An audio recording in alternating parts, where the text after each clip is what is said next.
Bicara non tadi bahasa pandemik ya. Kan kita awal meresponnya apakah dia adalah emang pure pandemik dalam arti yang sebenarnya ataukah arti yang dalam tanda petiknya.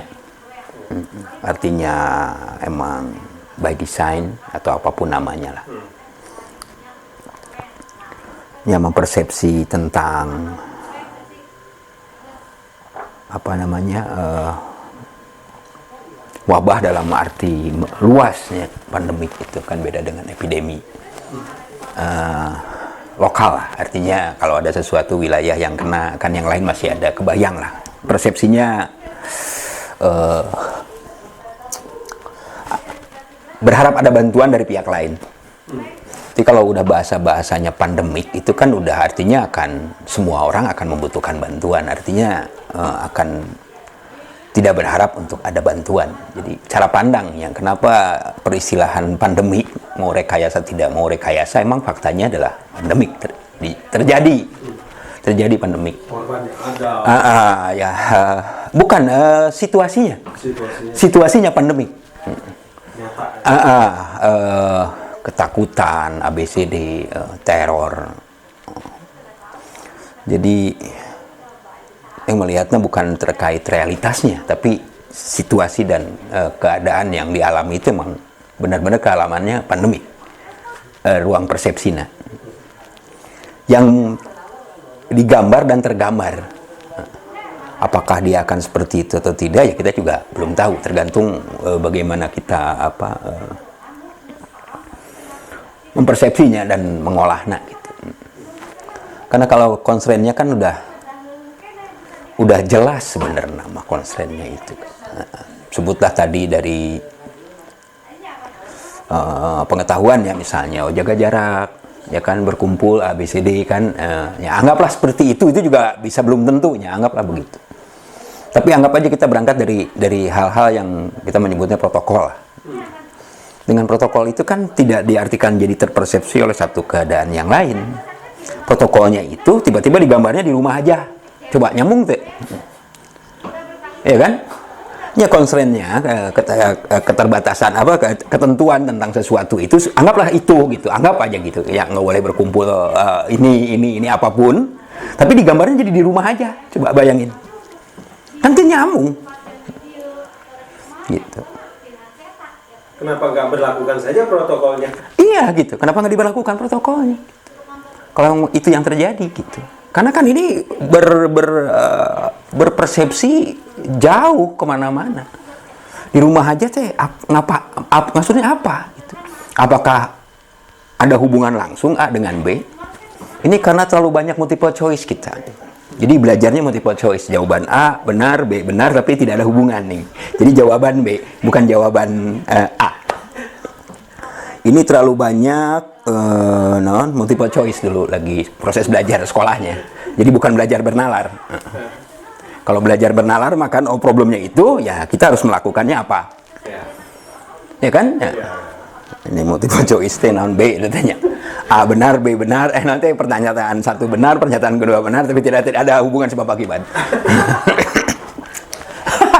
Kacau. Iya kan, constraint-nya ini gitu kan gitu. Lalu cara pandangnya ini adalah pandemik. Bagaimana kita harus melakukan sesuatu kan? Gitu. Karena kalau dia bersifat, anggaplah dia bersifat alami, ya, tetap masyarakat dalam bahasa ruang tertentu tadi dia tetap harus melakukan sesuatu. Mau ada pandemi, atau tidak, berkumpul ya. Iya, justru dari sepanjang perjalanan penanganan bencana di kita itu kan, kenapa sih gambarnya itu selalu sentralistik, ya, lalu pesimis, skeptis gitu kan, bawa A, bawa B. Nggak apa ya, kita akan masuk ke pranatanya. Ini juga satu tanda tanya, dari mana sih pranata kelembagaan negara, misalnya asumsikanlah membahas negara tadi itu gitu. Ini kan membawa kajian persoalan dalam ruang solusi. Etnografi tentang keluarga, bagaimana mereka hidup bersama-sama di satu wilayah, di satu tempat, penataan tertata. Yang satu mempunyai tanggung jawab yang sama, tidak ada yang membedakan gitu. Satu keluarga, ada pemimpin keluarga. Pemimpin keluarga ini yang akan bertanggung jawab untuk keluarganya, dan itu berlaku juga untuk keluarga yang lain. Jadi tidak ada yang membedakan. Kenapa dorongan untuk berkumpul dan bermusyawarah? Karena memang mereka menghadapi situasi yang sama. Jadi jangan ada ruang sekat-sekat, ruang-ruang yang terkait dengan cara pandang antropo. Antropo itu individu manusia, bukan cara pandang keluarga. Bukan kolektif. Jadi akhirnya nanti akan muncul ruang persepsi liar, kalau bahasa saya liar, karena bentuknya nggak jelas. Terlalu individual. Ya, terlalu individualistik, karena itulah eksploitatif, ABCD, menjenuhkan. Belum melihat sebuah penyelesaian yang non kaharti. Kaharti itu keterima oleh masyarakat. Nah itu. Balik lagi tadi tentang pandemik dalam bahasa mau sebenarnya maupun rekayasa mau apapun namanya, itu anggaplah pandemik. Lalu perjalanan kebencanaan kita kan udah relatif panjang lah kalau kita belajar dari Aceh awalnya, anggaplah begitu, atau jauh sebelumnya lagi zaman Galunggung misalnya. Tetap harus menjalankan 20 tahun ya lebih merenan. Ya, asa jalan di tempat, wah itu gitu. Ya, nggak ada pembelajaran sama sekali, dan itu terus kita ngotot dengan itu. Itu yang saya suka salut orang ke negeri orang. Jadi dia tetap konsisten dengan prosesnya, dan dia tahu faktanya bahwa itu tidak dinaon, dan sangat konsisten. Karena jika SD, SMP, SMA emang nggak seragam bentuknya. Jadi kalau kita suruh bagikan kertas, suruh menggambar, pun sama. Kalau gambar pemandangan pasti tidak akan lebih dari 2 gunung dan pohon kelapa 1. Ini hebatnya penyeragaman berpikir gitu. Jadi ini ruang fakta kalau kita buka. Jadi tidak ada gambaran kreativitas, tidak ada gambaran berbeda dalam arti bukan berarti jadi bertentangan, bukan. Berbeda itu kan untuk mengisi ruang yang kosong tadi. Ini dianggap pertentangan gitu. Jadi hal-hal dan itu yang tinggal arti dari mana ini gitu. Ya, kok bisa ruang-ruang itu akhirnya menuju pada ruang-ruang yang lebih berat lagi lah dalam bahasa orang, jadi masuk ke ruang linguistik nantinya. Ada kajian linguistik, kok bisa begini ya, ini di mana gitu. Nah, bisa ruang distorsi distorsi pemikirannya tuh banyak. Sebenarnya bisa disebut rumit ya. Gimana menjelaskan sesuatu? Nah, oke, balik lagi tadi ya. Antara alami dengan tidak alami, apapun. Kalau saya lebih banyak anggap tidak alami. Desain dan anggap aja desain, karena lebih fair. Kalau lebih alami lebih enak. Artinya kalau kita sudah bisa membayangkan by design, ya, yang alami otomatis akan include. Tapi kalau kita membayangkan alami, kita tidak siap untuk menghadapi kalau itu desain. Gitu. Jadi dibalik gitu. Jadi seperti bentuk perlawanan baik terhadap hegemoni ataupun apapun bentuknya. Nah, ini ketahanan entitas terkecil dalam ruang masyarakat ini yang harus disiapkan tadi. Kita harus siapkan toolsnya yang pentingnya. Apa sih alatnya? Karena alatnya ini memang tidak ada. Kalau ini alami itu akan alami juga. Bentuknya juga tidak akan jadi khawatir, nggak akan. Karena udah tahu itu alami. Kalau ini kan udah lepas ke arah bentuk Ya, contoh misalnya, anggaplah TBC. Apakah dia sepanik itu? Tahu itu sakit, tahu orang khawatir, tapi tahu bahwa itu alamiah, bahwa ada hal-hal yang sebab akibat yang masuk akal. Ini kan kumaha ngajawabna. Gitu. Nah, tadi kaitan dengan apa namanya, cara pandangnya adalah epidemi by design. Aku udah langsung begitu aja. Agar kita menyiapkan sampai toolsnya sampai ke sana. Jadi bagaimana agar ada COVID-2, COVID-3, kan nanti ada COVID. Naon deui kayak COVID variasi rek naon wae ge, anggar masyarakat akan tahan. Tahan dengan sistem pertahanan sosial mereka. Itu yang harus dikejar mannya. Karena kalau tiba-tiba udah berhenti cenah. Berhenti itu dari mana? Karena yang mendesain memberhentikannya. Tiba waktunya kita lengah masuk lagi dia. Makanya akan dibangun ruang yang apa namanya, masuk akal lah, kudu ke hati masyarakat. Jangan sampai mereka jadi dihantui oleh tadi ketakutan, rasa ABCD, sesuatu ya kita rasakan lah, berhadapan dengan sesuatu yang ketidakjelasan, mengerikan kan. Bagaimana caranya kan? Mana teh? Menghadapi sesuatu yang tidak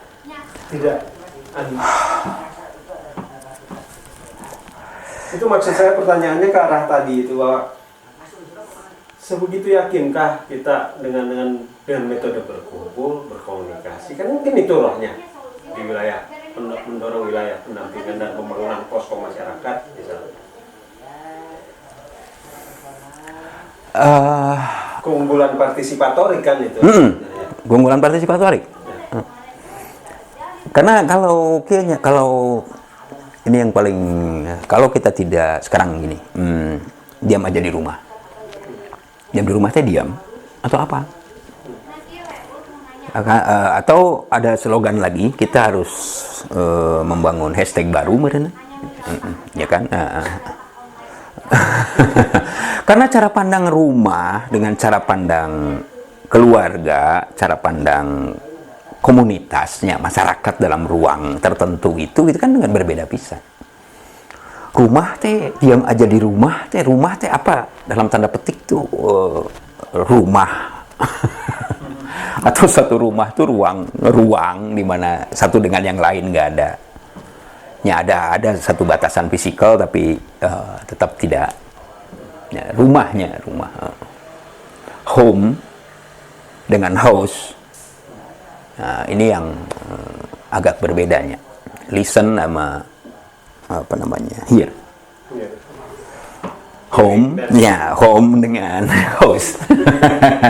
Rumah, home itu satu rumah yang ada tetangga, ada ini, ada kehidupan, ada. Itu yang selalu menjadi frame berpikirnya gitu. Karena kalau ruang itu terintervensi, dia akan berbeda gambarnya. Contoh misalnya tadi ya, kita memandang kampung kita tuh home. Bukan hanya home kampung itu. Jadi seperti rumah sendiri gitu. Jadi nggak ada ini kita ngobrol karena kita tahu yang satu dengan yang lain. Kan kecuali emang yang lain ada sesuatu. Lalu ada satu memandang tetangganya sama juga, dia mempunyai tanggung jawab, dan ya itu yang apa namanya itu bisa individualistik ya. Lalu orang memandangnya paradigmanya antroposentrisnya, manusia dalam arti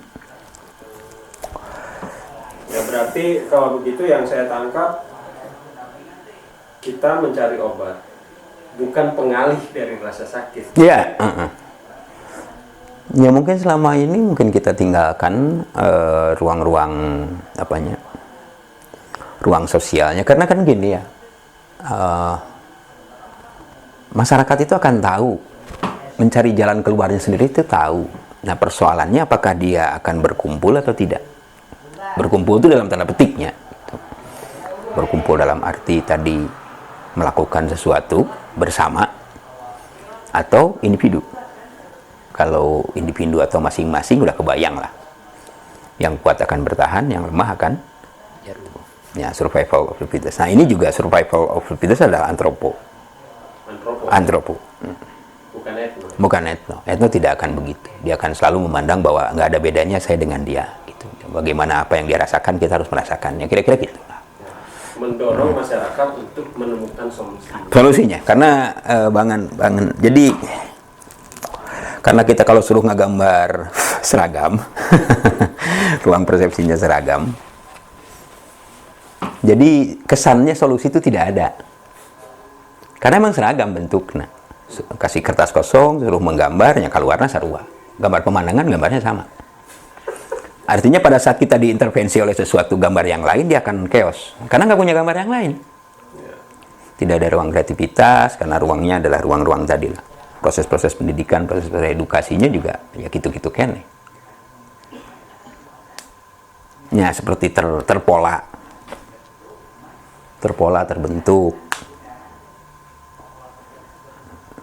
Ya, itu juga yang didorong gitu kan. Itu yang membingungkan kita gitu. Jadi memandang kecerdasan manusia itu baik individu maupun kolektif itu menjadi rendah apresiasinya. Saya ketemu Kang Una. Saya punya kecerdasan sendiri. Kang Una punya kecerdasan sendiri. Pada saat ketemu itu membangun kecerdasan baru. Ada kecerdasan yang ketiga. Tambah lagi satu orang lagi, itu bukan jadi 4. Kan deh, salah. Jadi 1, 2, 3, 4, 5, 6, 7, 8. 8 kecerdasan sekaligus. Kenapa butuh sekali untuk berkumpul, bermusyawarah, mencari solusi? Itu untuk mengumpulkan, jadi yang namanya kecerdasan kolektif itu. Apa sih sebutannya itu? Jadi kecerdasan koloni. Jadi seperti semut gitu kan, dia koloni, dia membangun kecerdasannya itu terus bebarengan. Jadi tidak ada semut sendirian gitu, nggak bisa, dia harus bebarengan. Jadi kecerdasan koloni. Apa sih ngaran nanti? Nah, ini kita kan dalam cara pandang antropo kan berbeda dengan cara pandang etno. Kalau etno membangun kecerdasan koloni, kalau ini membangun kecerdasan per individu. Jadi keunggulan, wah hebatnya aku, wah aku sukses, orang hebatnya dapat tepuk tangan, aku kaya ya, hebat ya. Gitulah, itu yang melahirkan hal-hal yang ya tadilah empati, ruang merasakan ini itu ya. Nah ini juga, tadi tentang bahwa ini dalam Pranatana orang nggak ngerti ya. Pada saat kita bongkar ruang Pranata, penataan kelembagaan, itu tidak ada jejaknya, itu juga bingung. Di negeri ini udah sekian panjang itu tidak pernah ada yang bisa menjelaskan dari mana datangnya istilah rukun tetangga dan rukun warga. Sok jelasin. Tolong cariin sejarahnya, kumaha cara membongkarnya, dari mana ini munculnya bahasa rukun tetangga, mana yang disebut dengan rukun warga. Etno diputus oleh antrop. Itu dalam ruang tesis. Rukun warga itu ini personal. Bahasa rukun warga itu. Warga tuh bukan gambaran kumpulan. Jadi jadi emang beda ruang state dengan ruang ini. Tadi gambar dasarnya adalah etno, rukun tetangga. Antar tetangga harus rukun. Satu tetangga yang lain kan, rukun tetangga. Artinya untuk menghadapi banyak hal dia harus barengan. Kan kerukunan tadi. Tapi tiba-tiba diputus oleh ruang. Jadi bisa antar warga, bisa rebut, bisa gelut. Jadinya bidang dong kalau kayak gitu. Mohon. Itu yang ruang Pranata ini yang menjadi rumit pada saat nanti ruang RT, ruang RW. Itu ruang yang notabene ada di ruang etno yang terputus oleh antrop. Belum lagi masuk ruang state. Itu lebih rumit lagi. Karena ruang-ruang etno tadi udah benar-benar diputus oleh ruang-ruang edan lah. Ruang sektor, ruang ini, ruang itu pakepuk akhirnya pabelit di ruang masyarakat tadi.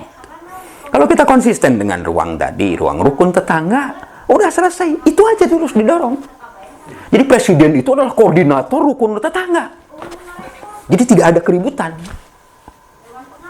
Ini mantep kan dia RTI aja RTI yang rukun tetangga tapi ribut di antar tetangga. Jadi antara judul dengan persepsi dan ini juga linguistik. Istilahnya eta, tapi perlakuannya bukan eta. Itu naon. Bayang nggak? Termnya tuh rukun tetangga, tapi tidak ada yang rukun loh. Eta nu salut nanti di negeri orang teh. Term yang dipakai pun tidak menggambarkan, tapi kekeh hayang eta. Itu nu salut orang. Kalau dia tidak rukun, jadi rukun anti tetangga. Harusnya gitu gambarnya. Ya. Dan sulit mengatakan itu bukan by design. Iya, sulit. Nah, itu bukan by design. Karena tidak ada. Pada saat kita cari referensi itu, tidak ada gambarnya. Tidak ada lagi. Nggak usah juga harus sibuk. Jadi semua sekarang tuh didorong kepada ruang persepsi global. Naon global teh naon ini dongeng kabeh. Dongeng gawe bisa. Bagaimana kita membangun rukun tetangga tadi, satu tetangga, ya tetangga antar keluarga artinya kan itu rukun keluarga sebenarnya bahasanya itu. Antar keluarga tadi itu gambaran etno. Jadi tidak ada dongeng yang ini naon bahasana lapar aya nu maot kita tanggana teh nyaho itu ngomongna bahasana rukun tetangga kan nggak bohong. Nggak bohong, udah ada. Bentuknya ada. Nggak bahasa yang dipakainya itu, tapi tidak menggambarkan itu. Oke kan, ini menarik sekali. So, dicari literaturnya, kemana kita mencari literatur yang disebut rukun tetangga dan rukun warga, itu dari mana teorinya, nggak jelaskan. Nggak ada. Ya. Tapi itu yang dipakai dan dia menjadi dogma dalam benak kita, itu juara. juara bertahan. Kita ngomongin state, negara, global, ini bullshit. Ruang tetangga kita nggak ada. Solusi persoalan itu ada dengan tetangga, bukan dengan orang lain.